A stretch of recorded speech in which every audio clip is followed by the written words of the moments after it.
Folks, today we have a very special episode of Expedition Texas. I'm here with a dear friend of mine who I worked in radio with for quite a long time.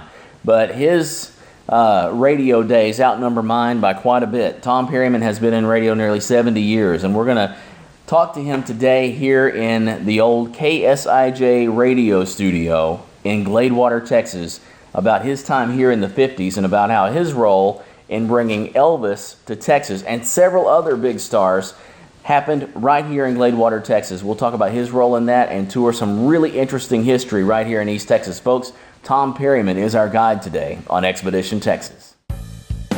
Elvis Presley. The mention of his name conjures up thoughts of pink Cadillacs, blue suede shoes, and Kentucky rain, Memphis, Vegas, and Hawaii, but rarely Texas. The story of Elvis Presley might have been very different, though, had it not been for a trip to East Texas in the mid-1950s. Around the time Elvis was setting out to claim his crown as king of rock and roll, a young DJ named Tom Perryman was ruling the East Texas radio airwaves on KSIJ radio in GLADEWATER, Texas. Tom inadvertently made history by bringing Elvis Presley to Texas for the first time. Texas is full of lost history, from lost cemeteries to abandoned buildings, from the infamous to the obscure. Not many people know this building's out here. Hitch a ride and travel across the Lone Star State, looking for hints of Texas' colorful past. This is the Alamo compound. Our lost history. This is Expedition Texas, and we're gonna find it.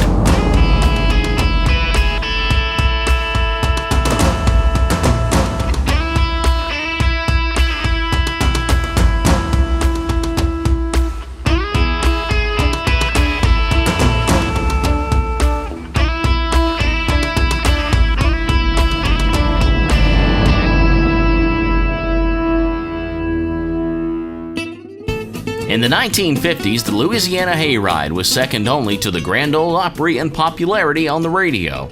The Hayride was known for being a little more adventurous in the artists they booked. That's why it was no surprise when they brought in a young up-and-comer out of Memphis, Tennessee, named Elvis Presley. After one performance, Elvis and his band of Scotty Moore and Bill Black needed a few gigs to earn money to travel back to Memphis. That's when the promoter called East Texas DJ Tom Perryman. Pappy Covington called me. I think I was on the air right here in that little room right there, here in this studio. Said, "Hey Tom, I need your help." I said, "Well, Pappy, what has happened now to one of your artists?" "No, it ain't that. It's this young fella from Memphis who's down here. Tillman was supposed to have him some dates that didn't come through. And they're broke. They can't get out of the motel. They can't even buy gas to get back to Memphis. There's two of them, his bass player, which was Bill Black, and his guitar player, which was Scotty Moore, and Elvis." I said, "Okay," and I knew William Smith, who had the Mint Club, a little club out here on 271. And I knew him because I'd been promoting all these beer joints and places. I'd been into most of them, the Rio Palm Isle included. And I said, "Hey, William, give me the club for Friday night, and I'll take the door and pay the band." We said, "Well, who you got?" He said, "I said, it's a new buck kid out of Memphis. It's going to be a smash hit, so they say." "That's all right, Mama," and Blue Moon, Kentucky. "Yeah, I've heard it. Come on." The first money that Elvis Presley made in the state of Texas, we charged $1 a person. And I guess we were there probably from about 8 o'clock until midnight. Maybe he did 3 sets, $1 a person. The total money that Elvis Presley made in the state of Texas, his first date, was $90. And I gave him all of it. And he took half of it, and he gave his other half to Scotty Moore and to Bill Black. He came back in January of '55 and stayed at the Restmore apartments, and we worked every night. We got to play in bigger places. We played the Mayfair building in Tyler on both of those weeks that he spent here.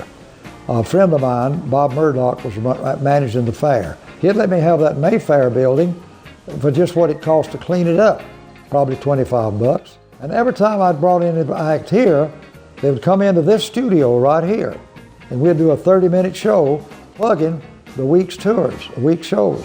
And probably every day when he was staying here during the week, right here, right here. When Elvis and the people, kids knew that he was going to be here, this window, this room would be packed. This was our business. This was reception. They'd get up against here when he was singing. In 1954, no one had ever heard the phrase King of Rock and Roll. That title was still far from being earned by a young man from Memphis by the name of Elvis Presley. By the following year, everyone would know his name, thanks in part to DJs all across the country playing his records. One such DJ even took a chance on Elvis by booking him a series of shows around East Texas. Tom Perryman, whose show on KSIJ radio in GLADEWATER, Texas, played primarily country music, began playing Elvis's version of the Bill Monroe hit Blue Moon of Kentucky, and the flip side, one of Elvis's signature hits, That's All Right Mama.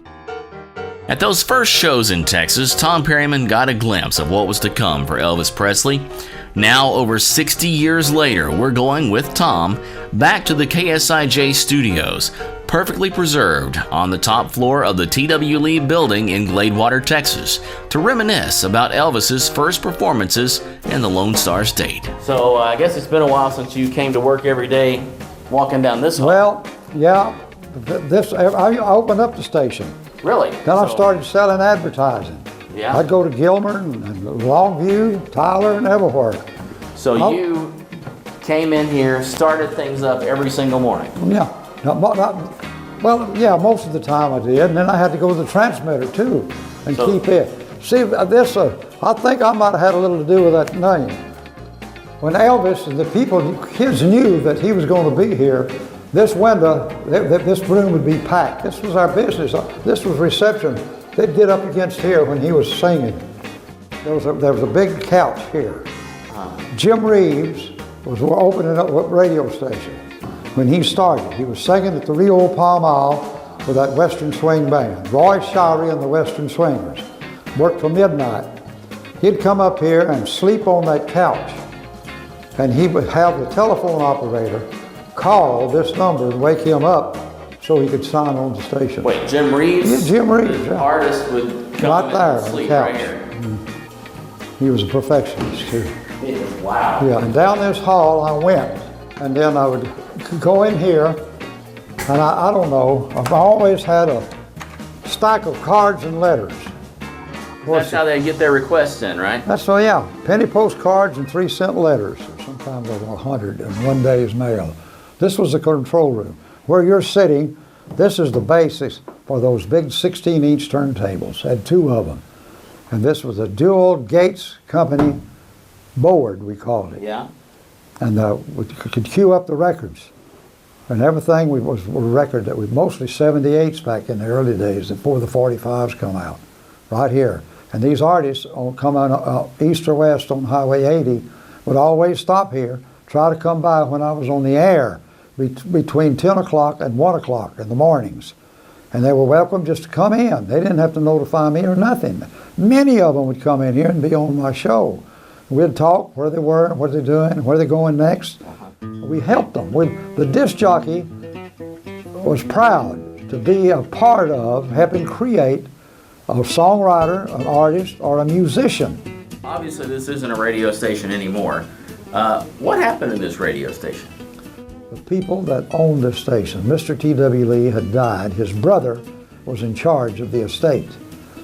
And the office called me and said, Tom, if you would come back and work at the KSIJ and build it up like it was when you left, that they would pay you better and they'd let you eventually be a co-owner, maybe a lease management thing. So I jumped up and took off. Worked like a dog day and night and did that.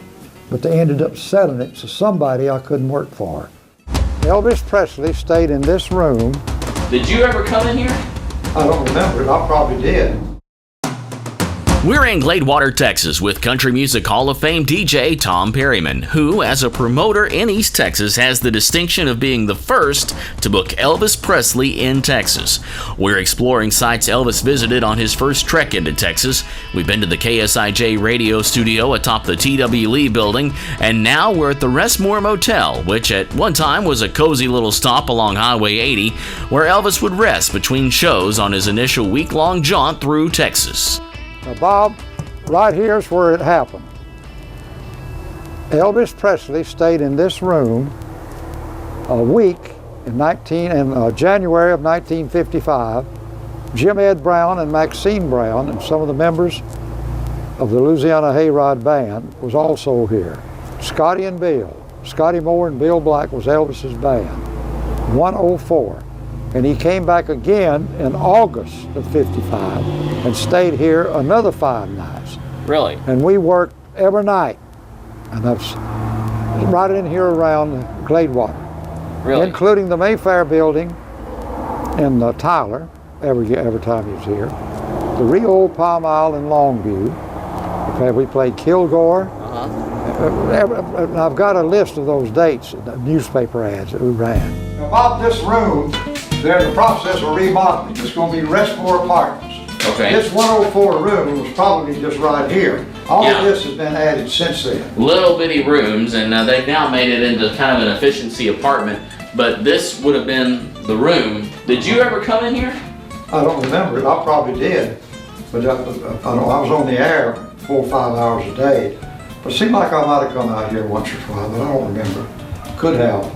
Maybe you rode several of the shows with us. Some of these gals, or women around here now, remember 104. Ah. Look at this gate here is another old treasure of the Restmore Motel. Let's go check it out.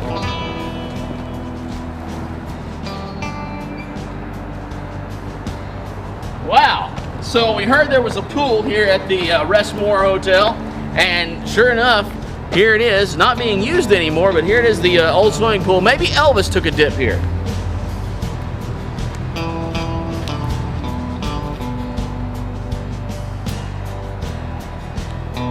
How much will you give me to get in there? You know, honestly, I thought it had been demolished. I thought it was gone, and we're standing in it right now, the old Mint Club. This old building could be restored to its original state. We're in GLADEWATER, Texas, retracing Elvis Presley's stops on his first performance dates in Texas. Our guide is Country Music Hall of Fame DJ Tom Perryman.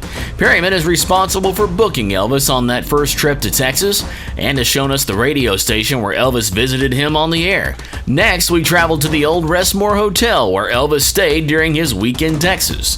Elvis's very first performance in the Lone Star State took place at a small club in GLADEWATER. It was called the Mint Club. Surprisingly, despite the fact that nearly every old beer joint on Highway 271 has been demolished, the Mint Club still stands. The current owner of the building, Bill Harris, knew the building was special, but until he was contacted by our show, had no idea of its historical significance. This is the classic show here. Yeah, you know, I have heard about this building for years, and I, you know, honestly, I thought it had been demolished. I thought it was gone. Because I think the city of GLADEWATER has gotten rid of a few of the old honky-tonks that were out here. Most all of them. Yeah, so I'm real excited to see and happy to see that it's still here, and we're standing in it right now, the old Mint Club.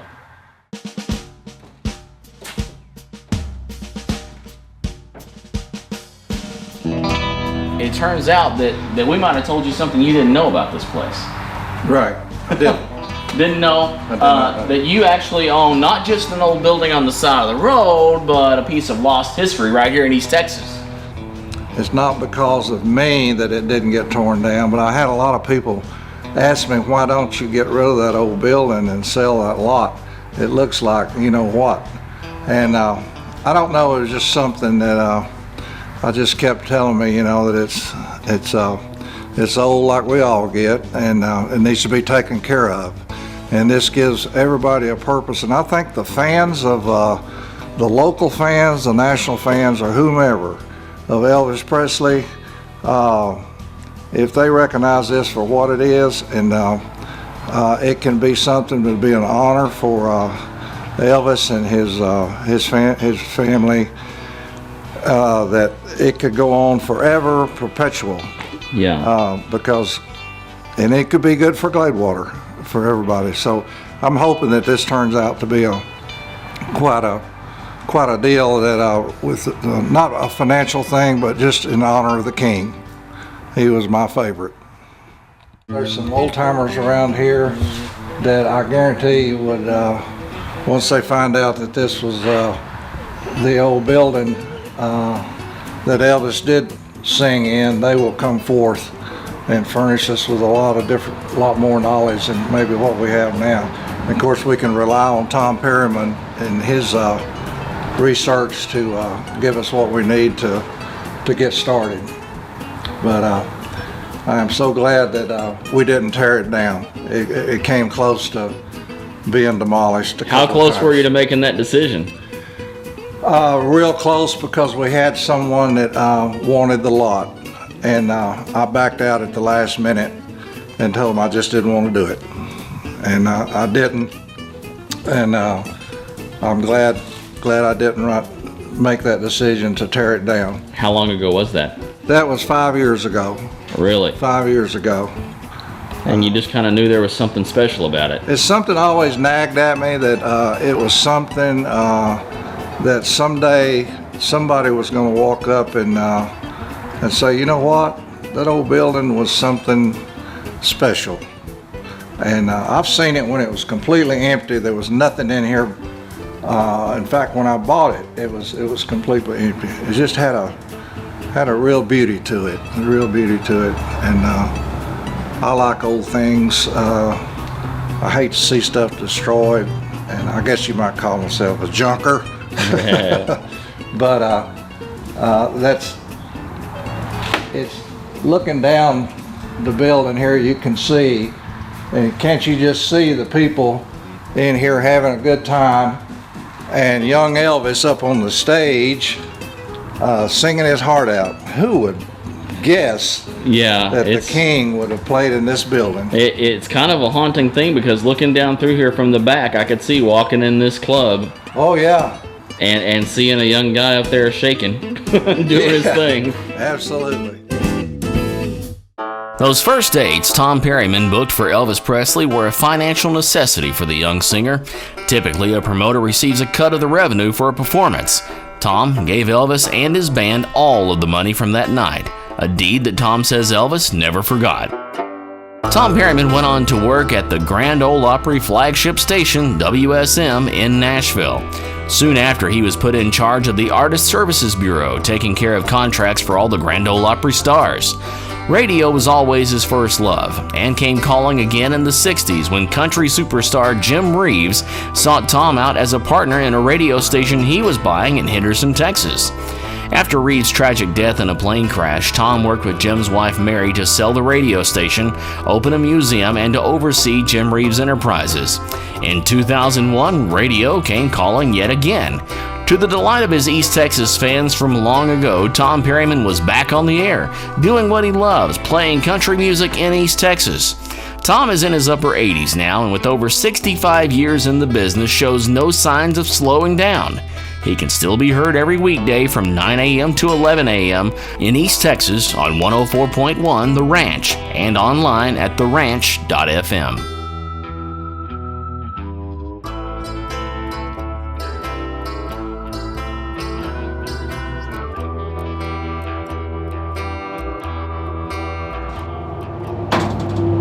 So I understand that through this other gate down here is another old treasure hidden here at the Restmore Motel.